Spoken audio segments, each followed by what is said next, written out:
Jumpa lagi di channel Kerot Susu. Novel Dr. Genius Fang Qiu. Bab 193.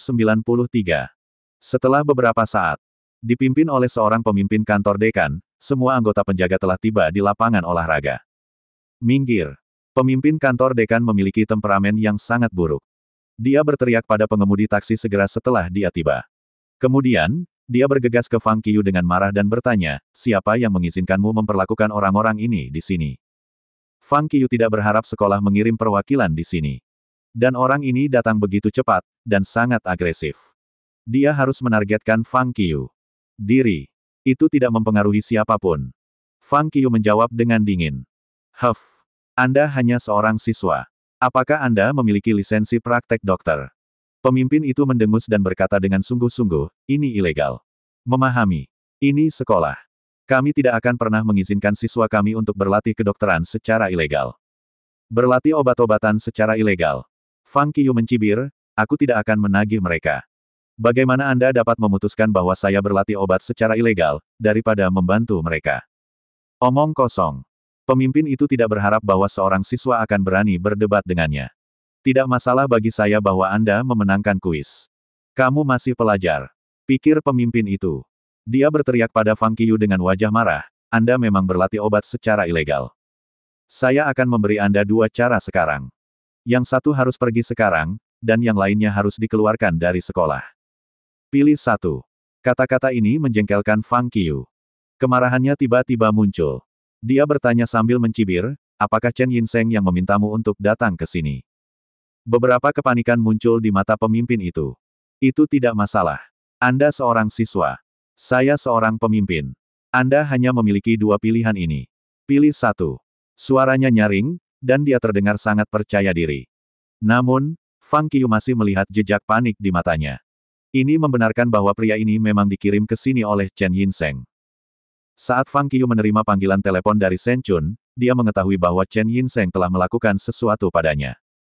Katakan pada Chen Yinseng bahwa dia tidak bisa menghentikan saya hari ini. Fang Qiu kemudian berbalik ke pengemudi, mengabaikan pemimpin. Ayo lanjutkan. Dia kembali menyembuhkan tanpa ragu-ragu. Namun, para pengemudi ketakutan. Mereka mengira ini bukan masalah besar, tetapi mereka menjadi panik ketika mendengar bahwa Dr. Xiao Fang akan diusir. Terima kasih, Dr. Xiao Fang, tetapi kesehatan kami baik-baik saja. Kepala pengemudi menjawab dengan tergesa-gesa, kita pergi sekarang. Dan jangan mengusir Dr. Xiao Fang. Dia pria yang baik. Maaf, Dr. Xiao Fang.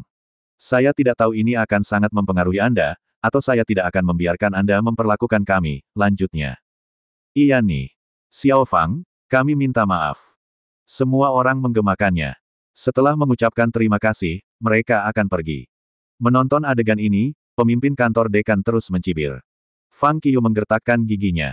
Dia menatap langit dan menarik napas dalam-dalam, menekan amarahnya yang hampir meledak.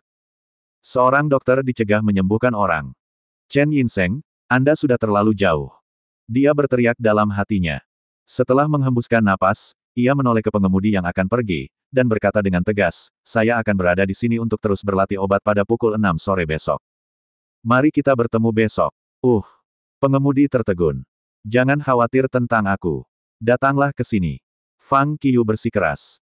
Baik. Para pengemudi mengangguk dan kemudian pergi bersama. Dia akan melanjutkan besok. Pemimpin itu melangkah maju, menatap Fang Qiu, dan mengancamnya. Lakukan apa yang seharusnya dilakukan siswa. Jika Anda melakukan kegiatan ilegal semacam ini lagi, sekolah akan benar-benar mengeluarkan Anda. Fang Qiu berbalik untuk pergi, mengabaikan pemimpin. Masih marah, Fang Qiu kembali ke asrama. Duduk di depan mejanya, ia membuka laptopnya dan masuk ke forum kampus online. Dia mendaftarkan akun, ini adalah Fang Qiu. Lalu dia merilis pesan. Halo semuanya. Saya Fang Qiu. Saya akan mengajar tulang punggung besok sore pukul 6 di lapangan olahraga. Semua siswa yang tertarik dipersilakan untuk datang. Itu adalah posting yang sangat singkat. Dia menutup laptop, dan mulai membaca.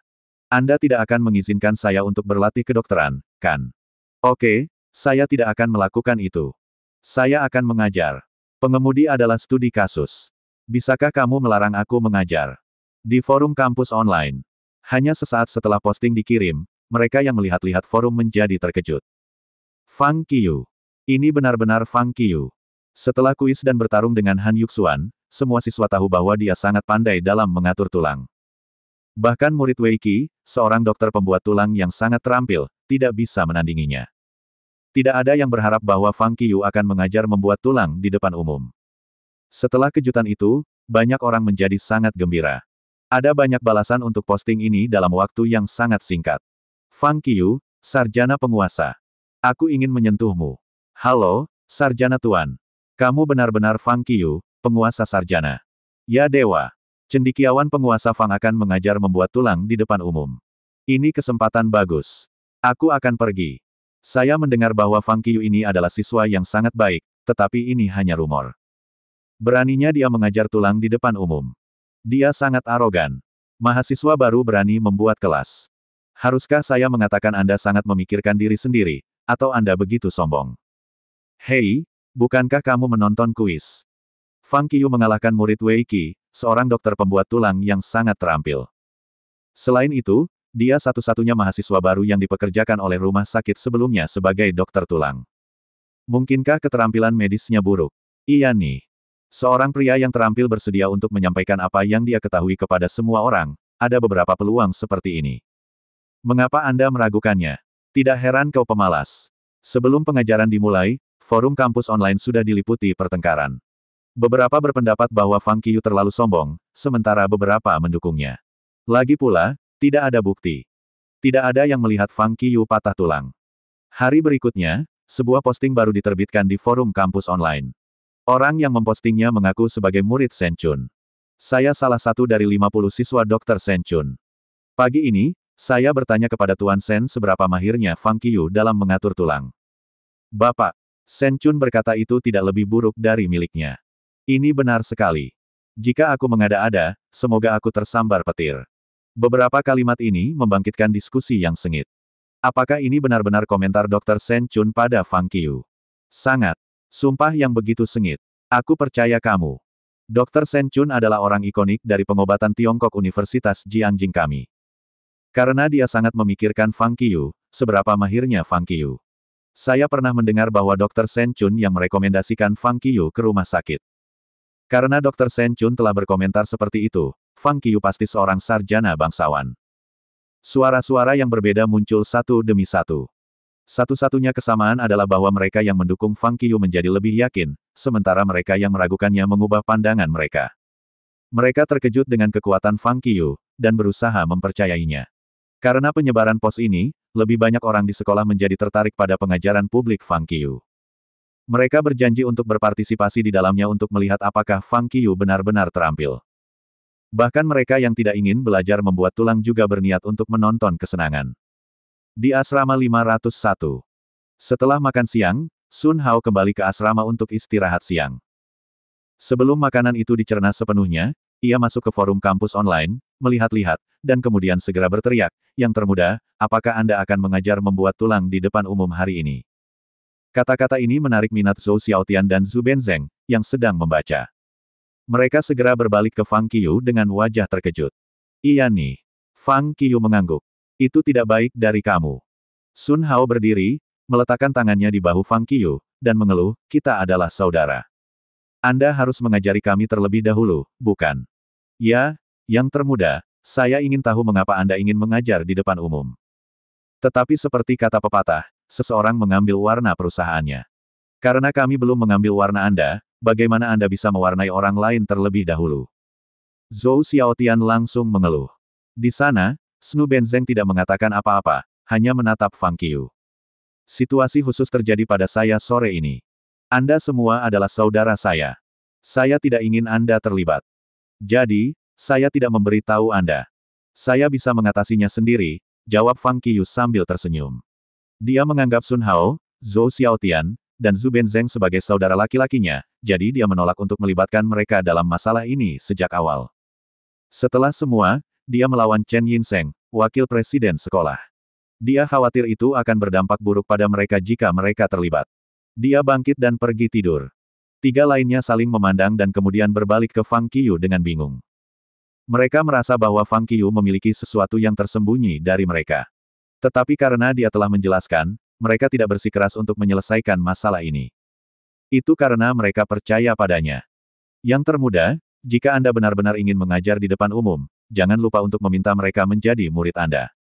Lalu, biarkan kami menjadi adik lelaki Anda, sehingga kami bisa menjadi paman mereka. Zhou Xiaotian bergumam. Pukul 5.40 sore. Kelas sudah berakhir.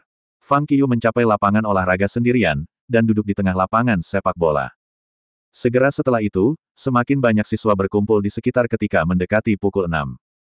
Pada pukul 5.50, ada puluhan orang di sekitar, dan semakin banyak siswa menuju ke arah ini. Fang Qiu dikelilingi di tengah. Jam 6 pagi. Pengemudi taksi tiba tepat waktu. Kali ini, mereka tidak berkumpul dalam kelompok, tetapi memasuki sekolah dalam beberapa kelompok kecil, sehingga tidak menarik perhatian para penjaga dan menyebabkan masalah bagi Fang Qiu. Ketika mereka tiba di lapangan olahraga, mereka melihat sekelompok besar siswa, yang membuat mereka takut. Apa yang terjadi di sini? Penuh keraguan, mereka melangkah maju. Melihat mereka, Fang Qiu bangkit untuk menyambut mereka. Terima kasih sudah datang. Setelah semua pengemudi berkumpul, Fang Qiu membungkuk kepada mereka. Aku harus minta maaf padamu sebelumnya. Hari ini, sementara saya merawat Anda, saya mungkin mengambil penyakit Anda sebagai contoh untuk menjelaskan sesuatu kepada orang lain. Setelah mendengar itu, para pengemudi langsung mengerti mengapa ada begitu banyak siswa di sana. Tidak masalah, Dr. Xiao Fang. Itu bukan masalah besar. Kepala pengemudi menepuk dadanya untuk mendukung. Pengemudi lain mengikuti untuk mengangguk. Baiklah, terima kasih. Fang Qiu mengangguk tersenyum dan menoleh ke siswa yang bersemangat di sekitarnya. Karena kalian semua tertarik pada pengaturan tulang, mari kita berhenti berbicara omong kosong dan mulai saja. Terima kasih masih bersama channel Carrot Susu. Bab 194. Baik, baik. Semua orang mulai berkumpul, dengan harapan besar di mata mereka. Fang Qiu membiarkan salah satu pengemudi berbaring tengkurap, dan kemudian memulai perawatan. Dia menyembuhkan pengemudi tanpa penjelasan. Setelah pijat singkat, pengemudi tidak merasakan sakit lagi di pinggangnya. Ini mengejutkan semua orang. Ya ampun. Itu luar biasa. Fang Qiu pantas ketenarannya sekarang. Pada saat ini, pengemudi kedua melangkah maju. Fang Qiu menyentuh punggung pengemudi dan menemukan bahwa tulang belakang pengemudi telah melengkung. Dia segera membiarkan pengemudi berbaring di rumput, dan berlutut di sampingnya, dengan hati-hati menyentuh tulang punggungnya. Setelah itu, dia menoleh ke arah para siswa dan mengarahkan jarinya ke tulang belakang pengemudi, dengan mengatakan, saya perlu 10 orang untuk menyentuh tempat ini, dan memberitahu saya apa perbedaan antara sisi kiri dan sisi kanan. Mendengar itu, semua orang segera mengangkat tangan. Mereka berniat mengambil kesempatan yang begitu bagus. Fang Qiu memilih 10 orang dari kerumunan sekaligus. Mereka yang terpilih sangat bersemangat. Mereka yang ingin dipilih, tetapi tidak, kecewa. Mereka mengeluh dalam hati mereka, mengapa bukan aku? Fang Qiu mengungkapkan senyum pada siswa yang kecewa, ini hanya kesempatan pertama. Dan akan ada banyak peluang nanti, karena ada begitu banyak pasien. Kata-kata ini membuat semua orang senang lagi. 10 siswa yang dipilih mulai menyentuh tulang belakang pengemudi. Selesai menyentuh, mereka semua mengira sisi kiri sedikit lebih rendah dari sisi kanan. Fang Qiu mengangguk, mulai merawat pengemudi, sambil menjelaskan kepada semua orang. Semua siswa mendengarkan dengan ama, dan banyak dari mereka bahkan mengeluarkan pena dan kertas untuk membuat catatan. Di gedung kantor para pemimpin sekolah, Chen Yinseng hendak pergi bekerja. Tiba-tiba, tangisan panik terdengar. Kabar buruk. Kabar buruk. Chen Yinseng menoleh dan melihat seorang pria yang kebingungan bergegas ke kantornya. Apa yang terjadi? Chen Yinseng menghentikan apa yang dia lakukan dan bertanya sambil mengerutkan kening, mengapa ada berita buruk setiap hari? Mengapa?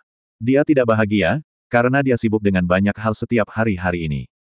Wakil Presiden, para pengemudi taksi itu datang ke Fang Qiu lagi. Dan kali ini, ada beberapa ratus siswa yang mengawasi di sana. Pria itu berkata dengan cemas. Apa? Itu Fang Qiu lagi, dan api yang marah segera membakar hati Chen Yinseng. Dia bertanya dengan marah, apa yang sebenarnya terjadi? Mengapa pengemudi itu datang lagi? Dan apa yang ingin dilakukan oleh para siswa? Fang Qiu mengeluarkan sebuah pos tadi malam di forum kampus online. Dia bilang dia akan mengajar tulang di depan umum. Hanya ada beberapa orang yang mendukungnya. Namun, pagi ini, seseorang mengeluarkan pos lain, mengatakan bahwa Shen Chun berpikir kekuatan Fang Qiu tidak lebih buruk daripada miliknya. Karena itu, banyak siswa yang tertarik, jawab lelaki itu. Chen Yinseng mendengus. Shen Chun. Wakil Presiden, Apa yang harus kita lakukan sekarang? Pria itu bertanya. Chen Yinseng tidak segera menjawab, tetapi tenggelam dalam keheningan. Dia sedang berjuang sekarang. Di satu sisi, dia benar-benar ingin melakukan sesuatu untuk para siswa. Dia mencintai murid-muridnya. Dia tahu kekuatan Fang Qiu. Sekarang Fang Qiu sedang mengajar para siswa membuat tulang, yang merupakan kesempatan baik yang langka bagi para siswa. Dia tidak bermaksud mengganggu mereka. Tetapi di sisi lain, dia membenci Fang Qiu dari lubuk hatinya. Dia tidak ingin Fang Qiu melakukan apapun di sekolah. Apa yang harus dia lakukan? Berpikir lama, dia mengepalkan giginya dan berkata, pergi ke kantor dekan. Katakan pada mereka untuk membubarkan para siswa dan pengemudi dengan tergesa-gesa. Siswa harus belajar di sekolah. Mengajar bukanlah tugas mereka. Jika dia membiarkan Fang Qiu mengajar, maka apakah Fang Qiu seorang guru atau murid? Dan bagaimana guru-guru itu tidak sebaik Fang Qiu yang memiliki wajah untuk mengajar di sekolah? Sekarang setelah wakil presiden membuat pesanan, Han Xingmin, pemimpin kantor dekan, bergegas ke padang rumput sekolah segera dengan para penjaga. Han Xingmin sangat marah. Dia telah memperingatkan Fang Qiu sekali kemarin, dan tidak berharap bahwa Fang Qiu masih berani melakukan ini. Fang Qiu mengabaikan otoritas, dan mengabaikannya. Kali ini, ia harus memberikan pelajaran yang baik kepada siswa yang menantang otoritas ini.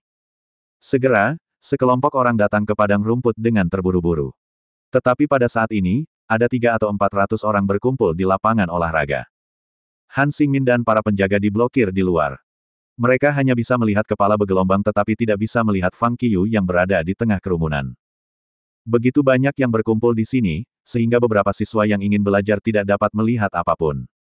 Mereka hanya bisa terus berusaha dengan senyum pahit. Di tengah kerumunan, Fang Qiu sedang menjelaskan, sambil mengobati. Dia telah menyembuhkan setengah dari pengemudi. Namun, pada saat dia selesai dengan sopir, dan siap untuk mengobati yang berikutnya, teriakan marah tiba-tiba memecah kesunyian. Apa yang sedang kamu lakukan? Buang! Han Xingmin menjerit. Pada saat yang sama, para penjaga mengikutinya dengan cepat berlari ke depan dan membentuk jalan melalui kerumunan, membiarkan pemimpin kantor dekan masuk. Fang Qiu menatap Han Xingmin yang mendekat dengan dingin. Apa yang akan kamu katakan kali ini? Saat Han Xingmin melintasi kerumunan, Fang Qiu berdiri dan bertanya sambil mencibir. Pada saat Han Xingmin melintasi kerumunan, Fang Qiu berdiri dan bertanya dengan mencibir, sebelum Han Xingmin mengucapkan. Han Xingmin mendengus dan berkata, Fang Qiu, aku sudah memperingatkanmu kemarin. Beraninya kau melanggar peraturan sekolah lagi. Langgar aturan sekolah. Fang Qiu menoleh ke siswa dan bertanya dengan rasa ingin tahu, apakah aku melanggar aturan sekolah? Semua orang di sekitar menggelengkan kepala. Pengajaran publik adalah hal yang baik. Bagaimana itu melanggar peraturan sekolah? Para siswa juga sangat bingung. Fang Qiu melakukan hal yang baik. Mengapa direktur kantor dekan datang ke sini untuk menyalahkannya? Jangan tanya yang lain. Kamu dengarkan. Han Xingmin menatap Fang Qiu dengan dingin, ada aturan yang jelas di sekolah bahwa siswa tidak boleh berkumpul secara ilegal. Beraninya kau mengatakan bahwa tidak ada pelanggaran peraturan sekolah. Berkumpul secara ilegal. Tuduhan apa? Fang Qiu mencibir dan menatap Han Xingmin, bertanya, berkumpul secara ilegal. Tolong jelaskan kepada saya hukum mana yang menunjukkan ini ilegal. Kalau tidak, aku akan menuntutmu karena pencemaran nama baik. Han Xingmin kesal. Kata-kata Fang Qiu seperti tulang ikan bersarang di tenggorokan Han Xingmin. Dan yang paling penting, Fang Qiu tidak hanya membantahnya, tetapi juga memiliki kasus yang kuat terhadapnya. Perakitan ilegal hanyalah tuduhan yang dibuatnya. Penuh dengan kemarahan, wajah Han Xingmin tiba-tiba menjadi sangat gelap. Jangan bicara omong kosong padaku. Melirik Fang Qiu, dia segera menoleh untuk melihat ratusan siswa, dan mengucapkan dengan jijik, kembali ke asrama Anda.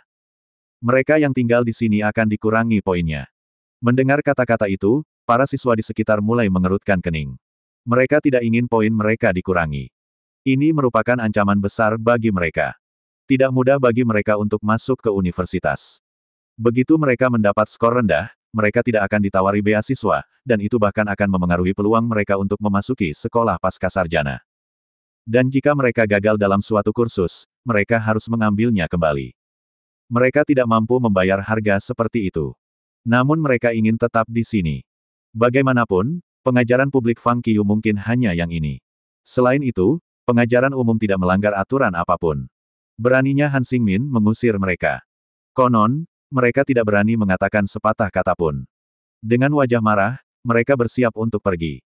Tanpa daya, para siswa ragu-ragu sejenak dan bubar. Melihat adegan ini, Fang Qiyu langsung marah.